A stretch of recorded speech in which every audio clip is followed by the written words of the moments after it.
Heroes Forge, a Heroes of the Storm podcast. What's going on, Forgers? Welcome to Season 2, Episode number 97 of Heroes Forge, a community-driven podcast all about Heroes of the Storm. As always, this podcast is brought to you by our outstanding supporters, and I do mean outstanding supporters, on patreon.com/HeroesForge. This is your show host, Jeff Reynolds, and I'm here with the co-host of the show who's more awesome than the season's first snow. It's Kristen Ashton. Kristen, can you see it now? Is it snowing where you're at? No, it snowed when we got back from BlizzCon, so that was the season's first snow. And I have to say, the Pacific Northwest snow days are so much better than the Midwest. So much better. Oh, yeah. Well, I live in Southern California, so I don't think we're going to see any snow down here. It was like a nice, toasty 70 degrees today. It's really nice there in the desert, though, because it's dry, too. It's not like Florida where it's muggy. But I will tell you, every Christmas, I wrote on my Christmas list, Santa, please bring snow. And you know what? It didn't snow in Florida until I was 22. But did it on Christmas? There was a flurry on Christmas Day. And of course it melted, right when it hit the ground, and it lasted all of 5 minutes. But it was magical. Santa got that letter like 20 years before that and was like, this is going to be really hard. All right, elves, figure it out. Santa, it's going to take a really long time. Just do it, okay? Exactly. Get that global warming working. Change the atmosphere just a little bit, and then we can put it back. Yes, well, I can tell you, I have lived in a few very cold places. I've lived in New York, I've lived in Philadelphia, so I know the pain of the cold, but I also know the first time it snows, there is something magical. And Kristen, you are more awesome than that feeling. Let's get into the news here and what we're talking about. Let's talk about Alexstrasza, and what are your thoughts on this? My thoughts are different than a lot of people's. So I'm assuming you like her. Maybe. What do you think? I enjoy her very much. I am of the group that I wish she had some sort of CC, just because stuns are super powerful. But at the same time, she does a lot of damage with that ultimate of hers. So if you play it and you have CC on your team to kind of keep them controlled while you do your dragon thing, it's not too bad. Yeah, I'm on the same page. I have a ton of fun, and that's what I've been all about in Heroes lately, trying to take the competitive edge off of it. I actually haven't even done my placement games for Hero League yet this season, which is crazy for me, because I'm just playing a ton of quick match, playing with buddies, out there just trying to get stuff done that's fun. Questing, doing the whole Hollow's End event, and everything was a blast, and I have a ton of fun with her. And it's hard, and it's good practice for me in a lot of respects, so that's why I enjoy playing her. And I tell you, like I talked about last week, the fact that you turn into a dragon and can call the engage for your team is so fun to do as a support player that I just can't get over it. I do have fun with that ult, dropping the meteors from the sky. I have not laughed harder than some of these things. Are Nova's trying to run away. She can't get away from this. I've also not put myself in the most favorable position sometimes when you're coming down at the end, because I'm laughing so hard about what just happened. I mean, it's just a ton of fun. Yeah, and so with that, have you discovered any heroes you enjoy pairing with Alexstrasza? Oh yeah, we've played different things. We got the Butcher talking about your stun.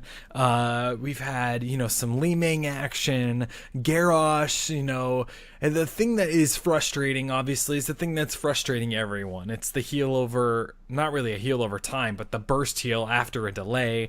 People don't stand in it, going around, learning how to heal yourself before you heal others as Alexstrasza, because the higher your health pool is, the more health that they get. So it's a challenge in a lot of respects, but I've had a lot of fun coming in there as a dragon from behind and pushing everybody back to where they don't want to be, and then Garrosh grabbing, pulling, and tossing.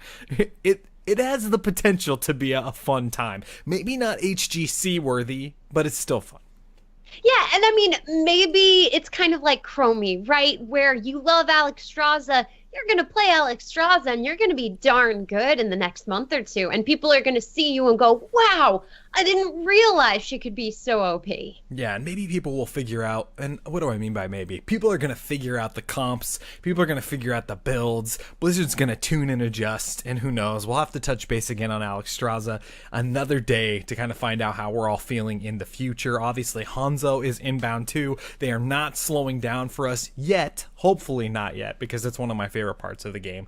So, speaking of, I mean, we do this podcast about this game, and we've been doing it for 2 years coming on here, and we've got the 100th episode of HeroesForge just lurking out there. I mean, we're on 97, 3 more episodes until we're there. Stay tuned for more information on what's going to make the 100th episode special. We're cooking some stuff up in our magical HeroesForge cauldron. Oh, I would thought you were just going to stick with our magical HeroesForge. But we could have a cauldron. I was going to go with a wok. There are many ways, many flavors. Oh, a wok. That's interesting. That's like a tiny cauldron.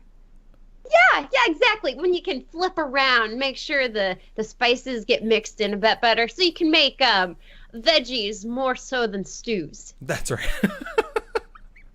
Whatever you want. We can have whatever we want, Kristen, because this is an imaginative show about imagination. That's what I'm trying to say. So imagine it up. Stay tuned for more of what's coming on our 100th episode, and make sure that you follow us on Twitter for more information on what that will be. Again, our Twitter handle is @ForgeHeroes for more information.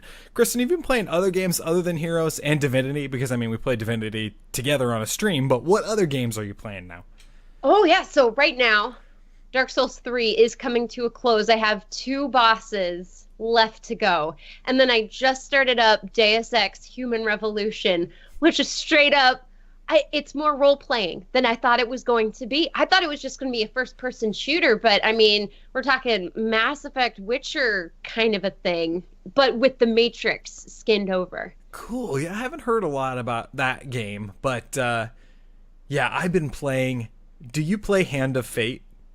Yes, I have indeed played Hand of Fate. Well, Hand of Fate 2 came out last week, and I have hit it so hard. I love that game. I think it is so fun. And Hand of Fate 2 expands on everything Hand of Fate 1. Everything you wanted Hand of Fate 1 to be, Hand of Fate 2 is. Now, it still kind of lacks in the whole combat section of it, but I don't play it for that.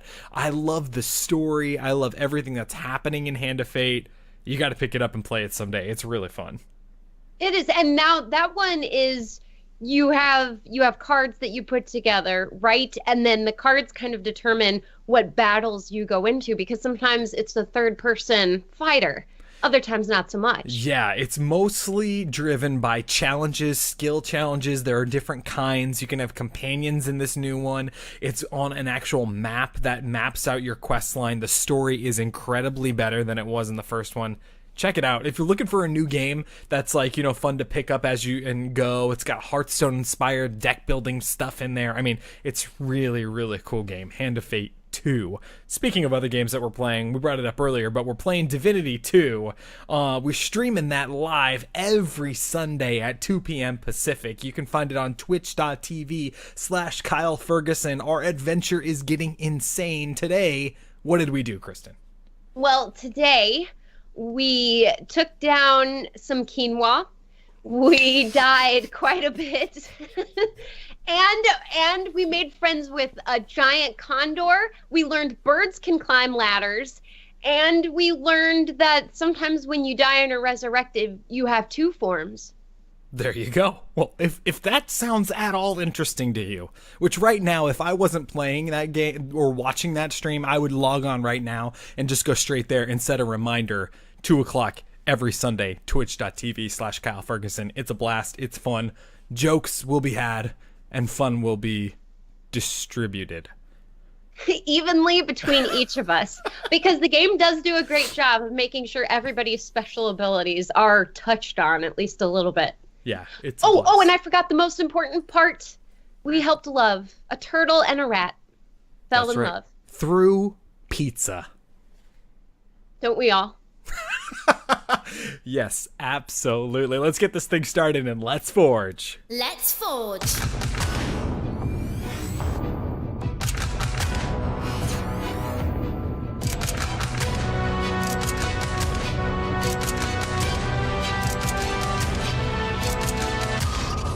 right, Forgers, let's do this. Let's get back on the forging train here. We've kind of been swallowed up in this tornado of awesomeness happening with, holidays and, BlizzCon and all this crazy stuff happening. And for those of you that are listening to the show for the first time, this show is all about creating hero kits for characters that aren't in the game yet. We pick heroes from other Blizzard universes and imagine what they would be like. But we have a really special episode once a month called our featured Forger episode, and we haven't been able to do it because of all this craziness. So we are back on the featured Forger train tonight. And Kristen, who are we forging this evening? Well, tonight we are forging someone brought to us by Brock, the Crusader from Diablo 3. Yes, indeed, Johanna, move over, for you are going to have a challenger in the arena. This is absolutely needed. I think it is so needed for all of the hero classes from Diablo that are already in the game. Bring another one of them in and change it up.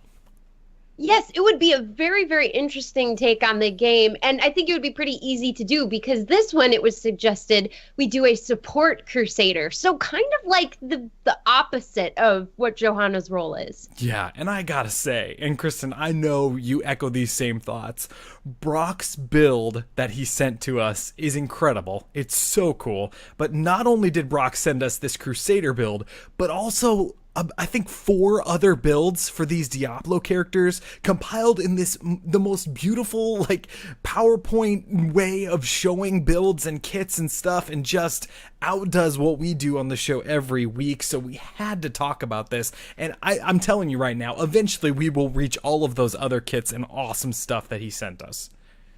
We definitely will, and these PowerPoints, again, cannot overstate how beautiful they were. I mean, I feel like if this was a visual show, we'd just slap those babies up there, turn on some Diablo 3 music, and of course let the PowerPoint reveal itself over the course of the show. I mean, it's incredible. And Brock did just that, just what we're talking about, and took the Diablo hero classes that you can play in the game. And so we got Sonya, right? But he made another barbarian that works differently, another monk that works differently, another wizard, another crusader. And it just got me pumped. When we got this, a few months ago and I was reading it, I just got pumped, Kristen. I want a male crusader to come in and just be a different character altogether. Right, and not just a different character, but a different kind of support, because I'm all on that train that this should be a far different support than what is out there already. Yeah, I'm on that train as well. So for those of you that don't remember how our featured Forger episode works, Brock sent us this kit. What we're going to do is we're each going to pick a ability from that kit, and we're going to include it in ours, and then we're going to build a kit each. So at the end of this, we're going to have 3 kits for the Crusader support character in the game. And then at the end, you can vote on which one of the kits you think won the evening, which one was the best. That will be versus Kristen and myself. Brock's kit will also be included in the post that we do on our website, HeroesForge.club. So Kristen, give us a little background on Crusaders. I mean, if you can, their story is insane in Diablo. I've condensed it as best as I can. So we won't be here for 2 hours. I'm sorry. I'm sorry, but here we go.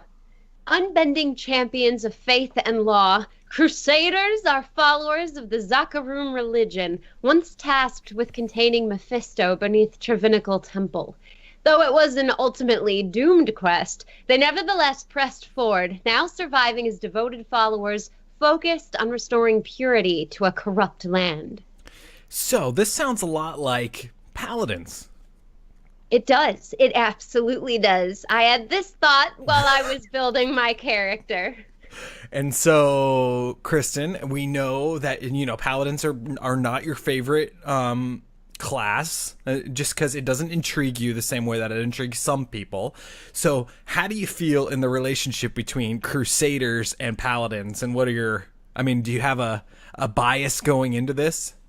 I actually like the Crusaders. I'm not biased against the Crusaders because in Diablo 3, they're not afraid to get their hands dirty. Basically, anything that's evil has to die to them.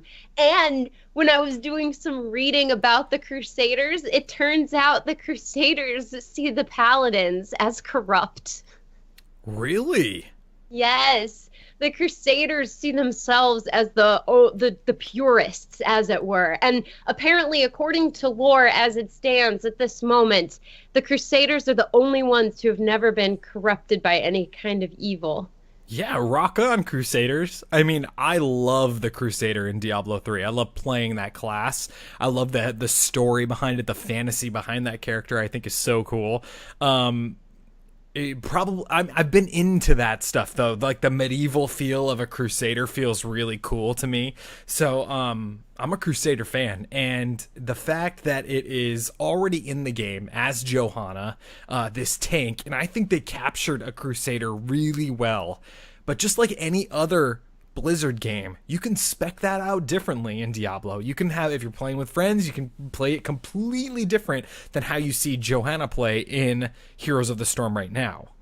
Because there are a lot of things that of course you couldn't bring over into Heroes. You've got 6 slots, maybe 7 tops before you're full. So you have to choose the character from Diablo and then what role they'll fill in Heroes itself in order to determine what abilities you'll pull in. Yeah, it's super cool, and this is so fun to do. And again, it was so hard to choose from Brock's abilities. They were all super unique to Crusaders and just different and really fun. So this was a challenge, but it was a really, really fun challenge. So, Kristen, you did win the Twitter vote last week. Congratulations again. So you get to choose tonight. Go ahead, choose. Do you want to go first or do you want to go second? Well, the gauntlet is thrown. I guess since we're Crusaders, that makes sense tonight. We've got gauntlets. True throwdown.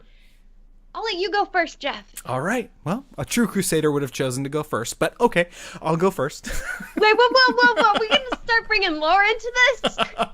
Yeah, that's true. I don't know. Are they selfless? Are they not? I don't know. I would guess that they are selfless, but so you would have made the correct choice. I'm just giving you a hard time. So the first thing that we normally talk about when we start getting into these kits is what role classification. Brock threw us the challenge of making the Crusader a support. So both of these kits tonight will be support kits.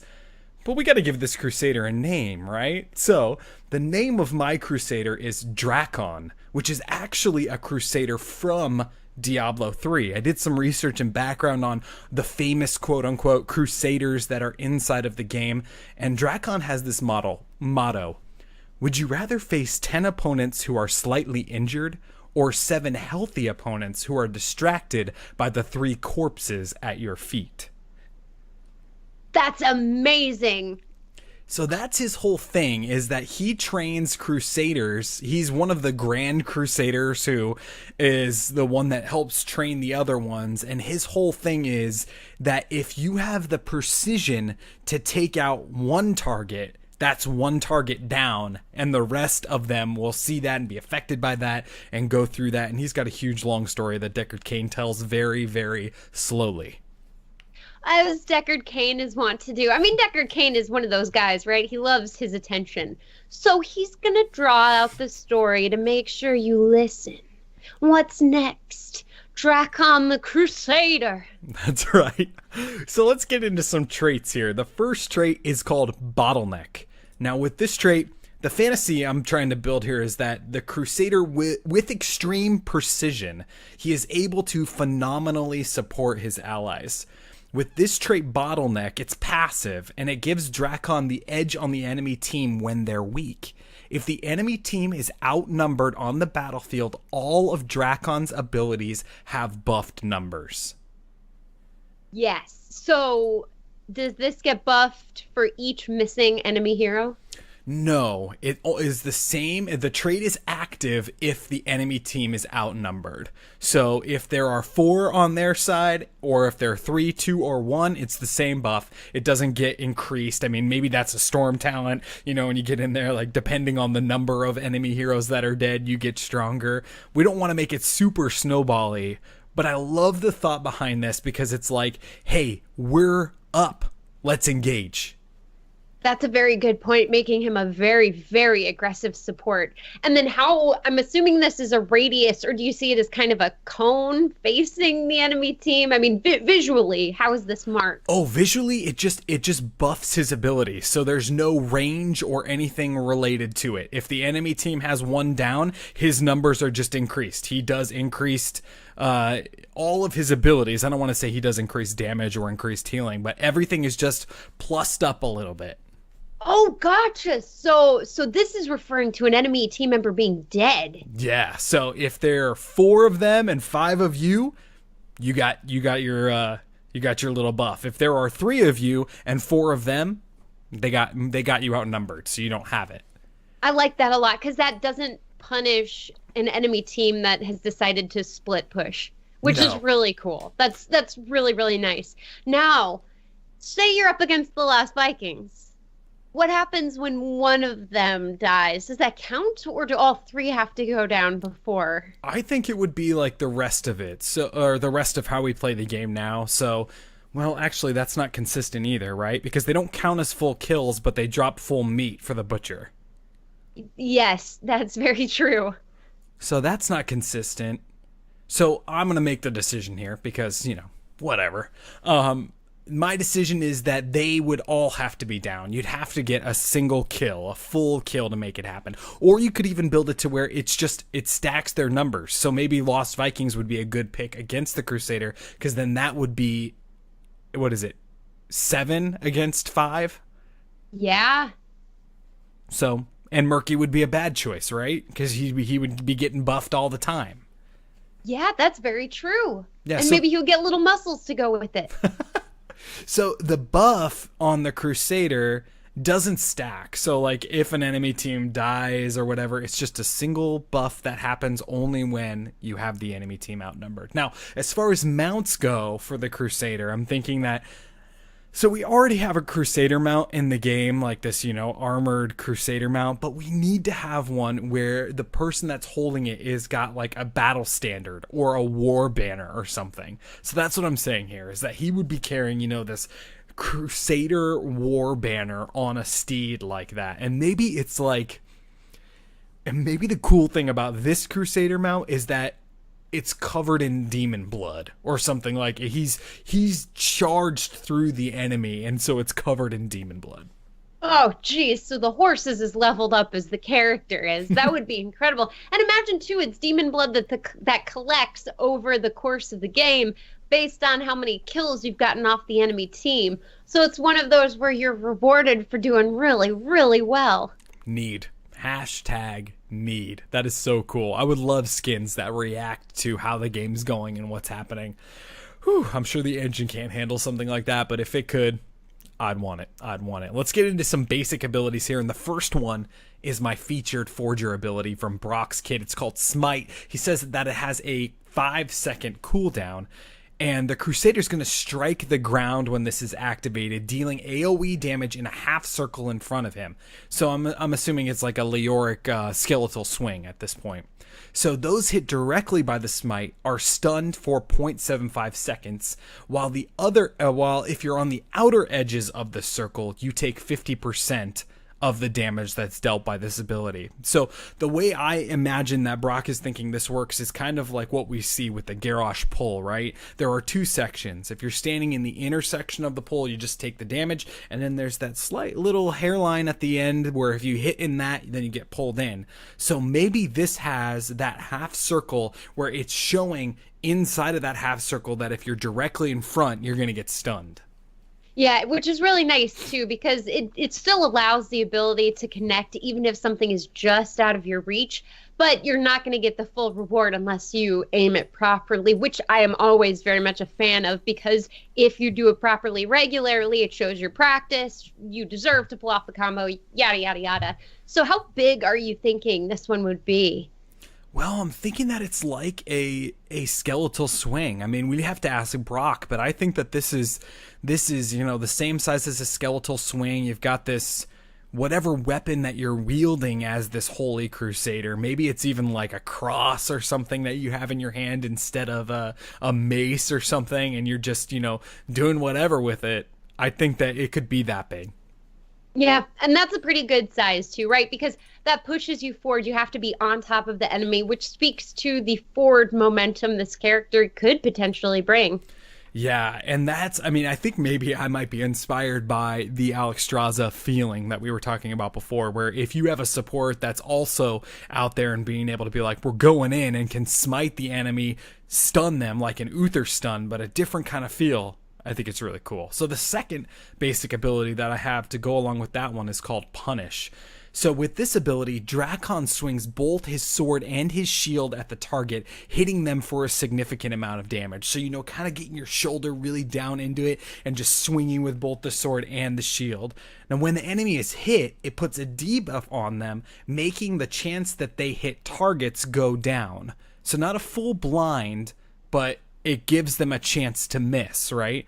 This ability will stack, though, eventually completely blinding them and making it impossible for them to land a blow. So the debuff stacks will eventually drop off the enemy, but they drop off in the time that they were given. Oh, cool. So it's a pyramid in that sense, right? 1, 2, 3, 2, 1. Yeah. Yeah, I like that idea. And I like that idea, too, where that person is not getting the fact that they're getting these debuffs. They're going to be punished. I mean, Anna has that, and I fell for it with Arthas. I thought I could walk straight to her, and she just kept debuffing me and wrecked me every time. Yeah.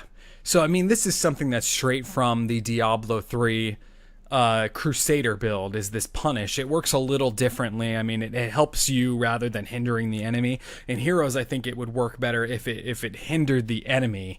And being able to, I mean, this would be on a really short cooldown, so you can kind of just keep on wailing with your sword and shield here and do some damage and support in a way, because you're blinding targets. Yeah, definitely. Now, speaking to the blind, this would be powerful on auto attackers. What if, would there be any movement augmentations? So if you're going after a Vala, for instance, and she leaps away, you can kind of close the distance? Maybe that's one of this kit's weaknesses, I think, because I don't really see that. I mean, with Smite, you might be able to smite them so that they get stunned in that area and then hit them with this Punish. But that you're right. I mean, maybe that's one of the weaknesses to play against in this kit. Yeah, and that's a good question. So how long does the stun last? How many Ws could you potentially put on a target when they're stunned? So according to Brock, the stun is 0.75 seconds. So I think the cooldown for Punish is actually, in my head, lasting as long as a Alexstrasza flame, whatever it's called, the flame attack that she throws it out, which is a really low cooldown, right? You can spam the crap out of that. You can just keep going. I think it's like 1.5 seconds or something. So I see it that fast. So I don't think you could get more than one off unless they stay in the area. Yeah, cool. I like that. And then, of course, you wouldn't be called OP, right? Right. Well, you still might be called OP, but who knows? You hope so, right? Best case scenario, you're OP. So tell me about this. Tell me about this ability. I really wanted to build something like this, but I couldn't really hit the nail on the head with it. So help me make this better, Kristen. So I'm calling it Lord Commander, right? The Crusader, when this is activated, is going to inspire a target-friendly hero to charge into battle. Now, they're going to be granted at this time 50% of their overall health back. Okay? So they're getting 50% of their health back. So if they're only 25%, damaged, they get fully healed. If they're, 25% health left and they get hit with this, then they'll have 75% of their health. Does that make sense? Yes. Now, the thing because already that sounds like an ancestral heal craziness going on a basic ability. What the heck are you thinking, Jeff? So when this happens, though, over a short period of time, they will slowly lose 40% of their health as damage over time. So they get hit with this, they gain 50%. It lasts for, let's say, 2 seconds. After 2 seconds, it slowly starts ticking back down, and you're losing 40% of your health. We see this in the game already, right? One of the shield abilities does that. It gives you epic shields, but it doesn't necessarily heal you underneath the shield. So once the shields are gone, you're back down to where you were. So I guess the image you're trying to do then is giving them the power to just rush in and complete the kill. Yeah, or charge into battle no matter what their health is and try to, do something crazy. And I'm also building the culture here, obviously, for double support meta, because if you had another support in there healing that person, I mean, that's a huge burst heal if you did have that. Yeah, exactly. And it buys time for your Brightwing or your Lily, for instance, to top off their health, get them back up. So even though the extra stuff goes away, they're back to where they were. So in effect, you've given them an ancestral, a non-permanent ancestral that needs to be followed up, which could definitely put it in basic ability range. Yeah, the thing I'm thinking about something like this, though, is that you could kill someone on your own team with it. So you give them a 50% health increase. They run in. If they take 10% health, if they take 10% damage, they're going to lose 40%. That equals 0. They're dead. That's true. But maybe you have the safeguard in there, right? Zul'jin can't kill himself with his D. It only goes down to it goes down to 1, right? And then it stops. That's it. You're done. You better be out of the fight because someone probably will kill you. Yeah, so maybe it does work like that. I don't know. I just like that idea of giving them something that they could use for a short amount of time and then, oh crap, I got to react to this or I'm going to die. And that's the only heal on this Crusader kit that I've built. It feels really Diablo-esque to me. Like, I'll heal you, but you got to run into battle. Exactly. There's some fine print. There is a devil's contract we have signed here, and you don't get something for nothing. So you better go in there and kill things, or else so too bad, so sad. That's right. I love it. I love it. So if you have ideas on how to make that ability work, tweet it to us and give us your thoughts on that, because we really want something similar to that to happen. And I know you guys out there have really great ideas, so let us know. Speaking of, I'm taking a lot of chances on this kit tonight, and this next one is a bigger chance, I think. It's called Make Camp, and this is a heroic ability where Drakon will just pull out a fireplace on the ground, not a fireplace, but like a fire pit, and he'll set up a camp. Allied players have the ability to activate this campfire like a healing fountain if they're close to it, and they can join him sitting down at the camp and restore all of their health over a short period of time. During this short time, they are seen passing wine, having a relaxing time, telling war stories, whatever, but the heal would be as fast as the Hall of Storms heal, and players could leave the campfire if they wished. I would absolutely be behind this, because you could do this when you're winning in the enemy's Hall of Storms, right under their very gates. Get fully healed and B-step and then finally attack their core. Now, obviously, you got to be in a place where you can make this happen and not get ambushed, right? Or if you're doing it by yourself, you could be in a bad spot, right? So it's basically transporting the Hall of Storms and putting it somewhere else without the protective barrier of it. Which is really nice. I mean, I can see this being a major game turnaround Volskaya, for instance. Maybe even on Braxis Holdout. Maps where you still need to stay on the field for a longer period of time than a team fight takes to happen, right? Because how many times on Volskaya have you gotten into a team fight, you've won, but your healer's at half mana, everyone's at half health, really bruised up, your spellcaster has no mana, and the enemy team's coming back fully restored. Yeah, I love it. I think that's an awesome comparison on when this would be cool to have. It would be really hard to play against in that situation because you'd be coming into a full fight all of the time. So, but that's my idea on that. Just kind of having this portable Hall of Storms that you could get everybody up in if they took the time to do it and come and sit down at the campfire. Maybe it would have a timer where if you came in late, then you're late to the campfire and you don't get as much healing as everyone else. It only lasts for the length of however, so on and so forth. That's my idea on that. Now, the second heroic is called Law of Hope. And I wrote this so long ago, I can't even remember what Law of Hope is, so I'm going to remind myself. Drakon calls forth the power of the heavens, and all damage done to enemies in the area of this light will be instead heals for his allies for 50% of the damage that would have been dealt. This effect lasts for a very short amount of time, focusing the Crusader to place the light in a precise location to gain the most value. So we drop this AoE light beam that comes down from the sky. It's put in a circle on the ground. Any damage done to allies in that circle is actually turned into health for those friendly characters, but only 50% of the damage that would have been dealt. Gotcha. So the other 50%, does that remain damage done, or is it just negated entirely, but you only get 50% as healing? Yeah, nada. You just get 50% as healing. There's no damage done.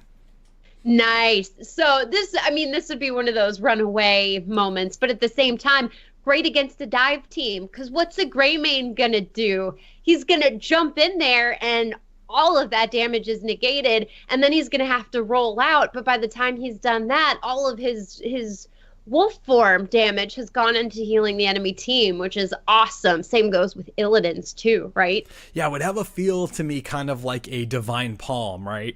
In your scenario there, Greymane jumps in, Divine Palm happens, what do I do? And then, by that time, the enemy team has had a chance to regroup and like change what's happening, and just, it throws the battle off. It totally does. And a lot can be said for stopping a dive team's rhythm, as it were, because a lot of those dive teams aren't organized enough to have a backup plan of disengage, hold up, and then re-engage once all of the cooldowns are done. Usually, once you cancel out their dive, they flounder and you just rip them apart. Totally. That's a really great point. So this would hopefully negate some of that in the same sort of fashion. So that's my complete kit here for Drakon, the support Crusader, coming into battle, being able to smite his enemies with Brock's awesome Q ability, then punishing them where you're calling down this sword and shield from your hands and just smashing them, blinding them, then, giving the command to go into battle and being so inspiring that you run in and you gain health for a shorter period of time. And then after it's over, you can use the ultimate to make camp, and I'll have drinks and talk about how awesome it was. Well, you gotta de-stress, right? Some days you just need to kick your feet up and take a nap. Absolutely. That's my kit there. Before we get to Kristen's kit, we got to talk about some people that help make this show happen and thank them just like we do every week. We cannot thank them enough. We have to thank all of our supporters on patreon.com/HeroesForge. Thank you for all of your support and help keeping the show going every week. If you too would like to support the show, head on over to patreon.com/HeroesForge and check out our awesome patron goals there. We want to end up playing after show games with you guys after the show on Sunday nights. Check out all the goals over there, and thank you again. Thank you to everybody that's given us a 5-star review on iTunes. That also helps the show grow. You all are rock stars. All right, Kristen, let's get to it. All right, you're going with support. I'm assuming you're not breaking the mold on that. It's true. I was told support, and I decided this would not be a good time to go, no, you know what? I'm not going to go support. I'm going to do my own thing and not even give in to this challenge. Hey, you can do whatever you want. I mean, it's your show. We can do whatever we want to do. Whatever. But I see you went with support, which I'm really excited to hear about how you made it happen, too. How about a name? Were you giving this Crusader a name? I liked Sigvard a lot. I think it really speaks to a tankish Crusader who loves to laugh, loves to drink, but loves killing his foes even more. Yeah, and Sigvard was the name that Brock gave his Crusader. It was just so cool. I mean, when the name popped up, I was like, damn, that is a good name for a Crusader. Yeah, and it speaks to the old German legends of lore, right? With Brunhilde and all of that epic Siegfried, all of that stuff. It's great. It's great. So what are you thinking for a trait? Okay, the trait, this one is pulled from Brock's kit. It is Laws of Justice. Sigvard believes in the crusade and believes in the word. A fanatic in his own right, he takes to the battlefield, reading from the Crusader scriptures to bolster the will of his own team. As a passive, the chanting from Sigvard gives an armor increase to all nearby allies. Activating it switches the armor type between physical and spell. Oh, man, what a great ability. This is so cool. First of all, the fantasy that you're setting up here might be some of your best work, Kristen. I love this. Like, imagining him. This is like a badass Uther. I mean, Uther's not badass. Hey, I didn't say that. I never said that. I want this to be on the record. Jeff is the one who's anti-Uther tonight. No, but yeah, you're right. Uther's very set in his ways, and he can have some very amazing moments. But in terms of walking onto the battlefield with a presence that you can't ignore, he just doesn't have that. No, Sigvard's got that, especially with this awesome ability from Brock. So we're saying here that it's a passive, and it's like a Lucio heal or speed up, right? You choose whether you're granting them physical or spell armor by activating this trait. Exactly. That's a perfect comparison. And one of those two where you see him in the middle of the group so that everybody's in this circle getting the buff, which I love the idea of those epic clerics that stand in the middle of the battle screaming out their words. I mean, the Anduin, right, in the Warcraft cinematic, in amidst his troops and then letting out this aura. Beautiful. Yeah, this must be like reverse day, because I'm talking crap on paladins, you're preaching over here about Anduin. I'm like, this is not normal, people. This is not normal. It's usually opposite. I know, but it's the holidays, right? Maybe I'm feeling more giving in my heart. I want to understand, and I want to accept. Coming January 2nd, though, Battle for Azeroth is on, Alliance versus Horde. Coming on with my battle paint for that one. All Horde, all the time. Background's going red, and I'm going to have Greymane's head plastered on the frame here. That's not when the game comes out, everyone. That's just when we're going to, start the hype for the game. This is such a cool ability. Okay, cool. What are you thinking for mounts? The steed, you're absolutely right. A Crusader, a Paladin, they need a noble steed. And so I think it would just be an armored mount with armor that matches the armor that the Crusader is wearing. And regardless of what set you're wearing, it changes based on what you choose. Love it. You can't. I mean, when you look up Crusader on Google and you search images, I mean, everybody's uniform. They're all going in there. The horses have the same, armor this is great. Really great idea. Basic abilities. Hit us with your first one. All right. The first one is called Sacred Swipes. And I want this guy to be hard on his own team. When activated, Sigvard sees the low health of his compatriots and decides to toughen them up. Hitting them with his flail, each hit heals the target allies while granting them a holy radiance that reduces how much damage they take for the next few seconds. Is he screaming at them while he's hitting them? He's like throwing this, this flail around, just smashing his own people. Get out there and fight. Oh, that's a good question. Okay, so if we're going with the Crusader, he's going to have his book in one hand and his flail in the other. So maybe like single words said loudly, bah, pache, and then he whips them, and then he says another word and he whips again. That's cool though. I mean, that's totally Diablo. I mean, that's a great Diablo feel. It is. You hurt your friends in order to give them the power to push forward, right? That pain pleasure line. You hurt your friends to get what you want. Yeah. Diablo. But isn't that life? Diablo 4. Hurt your friends to get what you want. You leave them for dead. That's what you do. You take the loot, you leave them for dead for the monsters, and, you sell it. All right, let's talk second basic abilities here. What could go along with that? All right, second one is called Heaven's Wrath. Nothing infuriates Sigvard more than fellow heroes that lack the health to stand up to face their foes. Calling to the heavens, a bolt is shot down to the ground, striking a target ally hero. When hit, that ally gains a shield equal to the amount of health they're missing. Oh, killer. Great. So this is kind of, so you're at 10% health. Heaven's Wrath comes down, strikes you, you get a 90% shield. Exactly. Wow. How long does it last for? That's a good question. So I think you and I had a very, very similar idea, right? Where you give them a buff that probably should disappear over time. So I would imagine this would last a second or two. I don't really want to put times on it because I think that gets too nitty gritty, way too nitty gritty for me. So It's great though, because it's the same thing as like a Medivh Protect, right? I mean, or a parry. I mean, this is very similar. Yeah, very true. So, and I mean, I want it to be long enough where if you plan it out correctly, you then beat them up with the flail, and so they've regained enough health that by the time the shield disappears, they're at least steady on their 2 feet. That's great. Here's a shield, so I can beat the crap out of you with this flail. Exactly. You get hit by lightning, and then I'm gonna beat you, and it's all good to go.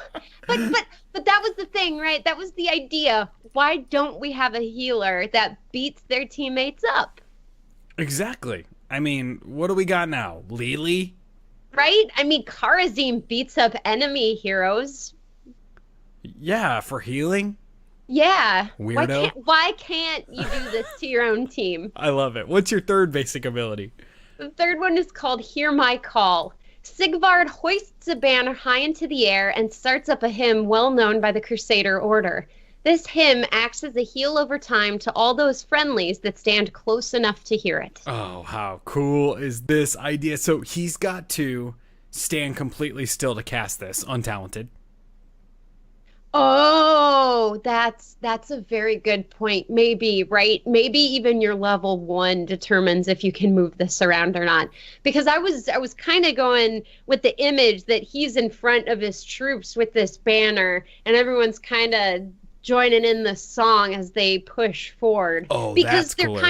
they're kind of taking a break behind him so he can soak some damage, and then they can come out again. Oh, that's way cooler. I mean, that's way cooler of a thought. Back in the day, in like previous versions of Warhammer, the tabletop game, you could add standard bearers to your units, and then they would give, plus ups to your units and stuff. It doesn't work like that anymore, but in the same way. But this is such a cool idea. Like, he's just, oh, I just picture, him, like, the banner's on the ground and everybody's dying around him. He runs up, picks up the banner, that patriot moment, and he lifts it up into the sky, and it inspires everyone to keep fighting.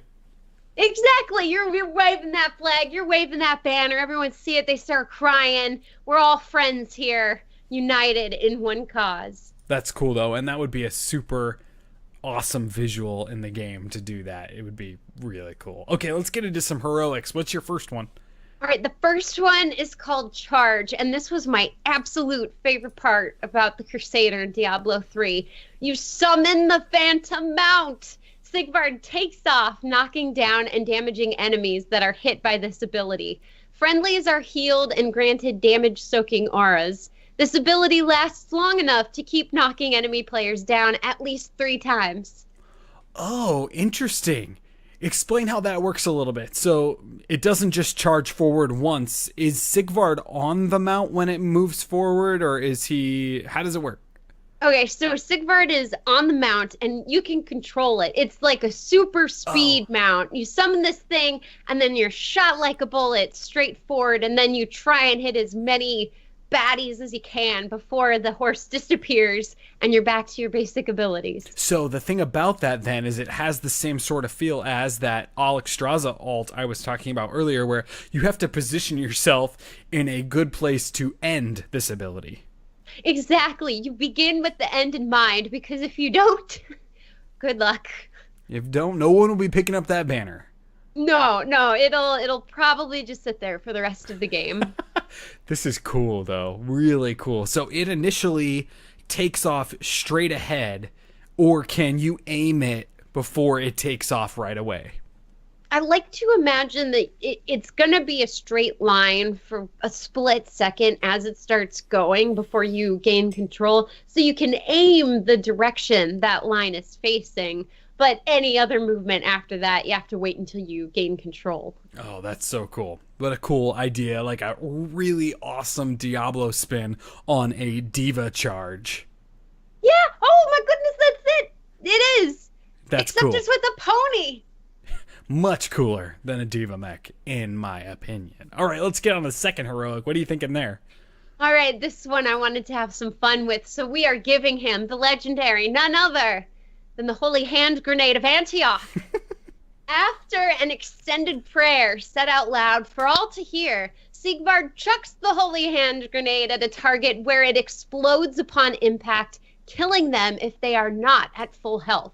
Holy shrapnel then flies outward, dealing damage to nearby enemies. Oh, yeah. This is awesome. So he's saying this prayer, so it takes a second. So does he have to remain stationary, or is he Hanzo out there on the battlefield and just, praying as he's moving? I would imagine this one he'd be stationary, and then we'd have to discuss what number to count to, just so everyone is clear on the fact that we're counting to 3 before we check this thing. Oh, I see what you're saying. Oh, yeah. Because on both sides of that, you want to know what's going on. Exactly, right? So you hear the prayer, you know it's coming, and it's up to the enemy team's healer to make sure everybody is topped off. And at the same time, it's up to your allies to make sure that they can't get topped off. Right, or get out. Exactly. Yeah, cloister them in a selected area so it does as much damage as possible. Oh, that's really, really neat. And I love the name Holy Hand Grenade of Antioch. Well, we have to take care. Sometimes there are rabbits, and maybe it does extra damage on Funny Bunny Murky. I hope not. That skin doesn't get played. I mean, do you play that skin? I don't, actually. No. I've seen it maybe twice. It's scary. It really is. And I mean, there's yolk on the ground, and for some reason I find the yolk much more disturbing than the pufferfish blowing up. Very interesting. What a cool build, Kristen, and all spawned off of that awesome trait from our featured forger. I think that is really unique and really cool that you're able to have that, Lucio style action of switching, but you're giving them different types of armor by switching your trait. I mean, that's really cool. Obviously, the mount we both agreed on there. Then, seeing these abilities from the Diablo universe here, like, the Heaven's Wrath idea, calling on the heavens for a bolt of lightning to come down. I mean, that is so cool and so Diablo. And then I think the thing that takes the cake for me in this is that Patriot moment of picking up the banner and inspiring your units. It's a beautiful moment, and it's not used in movies enough, but at the same time just enough so that we see it and it still touches a place deep in our hearts and we go, yes, you do the thing. You do that. You do it. All right, well, we can't call these Heroes Forged until we talk about specialty skins and dance moves. I'll kick it off here with my specialty skin idea for the Crusader. I'm saying that he's going to be a history teacher with books and a ruler. Oh man, that's a huge ruler. So like a meter stick ruler or taped together foot-long rulers? I'll tell you exactly what it is. It is the yardstick that can fold down into a 12-inch ruler. You know what I'm talking about. I do. And I like, so would he like whip it out then before he uses it? Or I mean, what's the animation of when this gets folded up and extended? I think that it kind of just, is always extended like to the full yardstick, but I want the animators to have a really tedious job here and like zoom all the way in Photoshop and have to animate the little rivets that would extend it if it was to go down. Oh, jeez, those poor guys. But it would be worth it. Absolutely worth it. And maybe each time you get a kill, you can do like a cool flick in, flick out moment. Oh, that would be really cool. And okay, what was your skin idea? Oh, okay. The skin idea, I was thinking we'd go to Dark Souls for this one, and we'd go with a Solaire Vard of Astora. A seeker of sunlight, Solaire Vard wants to find his own spot of sun. Not in the same kind of way, though, right? No, not really. I mean, Sigvard's definitely a lot more vengeance-y on his friends. Solaire is more of a chill dude who just wants to find peace. Man, the vengeance part about Crusaders is so cool. You're right, though. That is different feel than Paladins. Yeah, I guess because paladins are supposed to separate their emotions almost from the purpose at hand, whereas crusaders are allowed to use Yeah. emotion to drive them as long as it's the quest. Maybe the closest thing to that would be like a blood elf paladin. Yeah, maybe, right? They never seem happy to me. They're a little dour, but yeah, they're addicts of a sense of that the Sunwell. Yeah, love it. Still upset that the Nightborn are not Alliance. Anyway, let's talk about dance moves. What's your dance move idea? The dance move, I'm going with more Dark Souls. We're praising the sun with this one. Crusaders are a holy order seeking to bring light to the darkest of places. What's more fitting then than to praise the sun? So what does this look like? Oh, so what you do is you have your palms facing away from one another, and you bring your arms up into a V above your head, straight out into a V, and then you look upward at the sun. You don't have to say anything, but that's the praise the sun motion. Interesting. I love it. Very cool. I mean, and that would be a really unique type of dance in the game. I'm going for something a little less unique here. What I'm going with the drunken cup dance with the glass of wine. I think I've done this before now that I say it, but I just think it's so funny when you're at a party or something and there's always, that person that has their cup in their hand and, they're holding it up and they're going like this. And for the audio listeners, like shaking your body in an uncontrolled way while holding your cup above your head for some reason. Hey, you're feeling the beat, man, and you're holding up that cup to let everybody know that this is your jam. You feel it in your soul, and there's nothing you can do except to let the vibrations move you. Now, in the lore for Drakon, my Crusader, in the Diablo lore, it says that he does love his wine and love to share. So that's where I came up with that idea. But I'm like, yep, he would definitely have, that, maybe even like the Holy Grail looking cup up in the air, just kind of like dancing with it, Oh, absolutely. Oh my goodness. And then the campfire at level 20, everyone's cup dancing at that thing. Nobody talks about it when it's done. That's the heroic choice right there. Everybody was there. That's it. And you know what? That's all that it does. You select that ability and it doesn't give you any extra anything other than the visual of watching, Murky and Hanzo pound back a six-pack. Exactly. Li Ming's got the lampshade on her head. Leoric's drinking, but the wine's coming through his ribs, so he looks kind of sad. More reason to have Janitor Leoric. That's all I'm going to say. We got to call this hero forged before we do anything else. This hero was forged.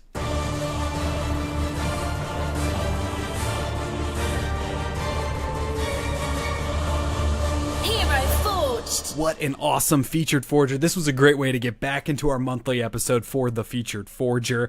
We do this once a month, and Brock's kits were awesome. His kit will be included with our kits on our website. Again, you can find that at HeroesForge.club to see all of the other awesome ideas that he had and vote on which one of our kits you think won the day, whether it was Kristen's or mine. You can do that on our Twitter page at Forge Heroes. Kristen, what do you think? Crusader, what do you think the probability is of us seeing not just the Crusader, but another Diablo hero class that plays differently? Oh, so one that's already in there or one that hasn't been introduced yet? One that's already in there. So do you think we will see a Frost Wizard, or do you think we'll see a Assassin Barbarian? I'm going to go with 10% probability just because there are so many others. I know there are outroars with every hero release, but I think if the same class from a game that's already in there was brought in, it would be more uproar than it would be celebration. Yeah, I guess I'm not thinking about it diplomatically. I'm thinking about it like, yes, the kit's there. Like, the kit is built. Do it. Bring in a wholly Crusader that is a support character that goes in there, and then I start thinking about silhouette problems, I start thinking about a ton of different things, and they'd have to really change it up. I mean, imagine if there was another monk in the game, right? There's only so much you can do to change the way that character model looks in the game, so that might be a bigger issue too. I guess I just want it.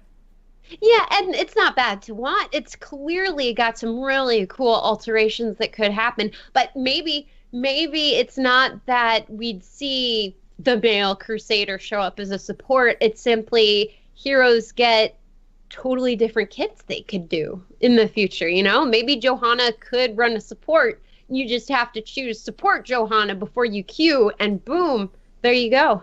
I think you just solved the game.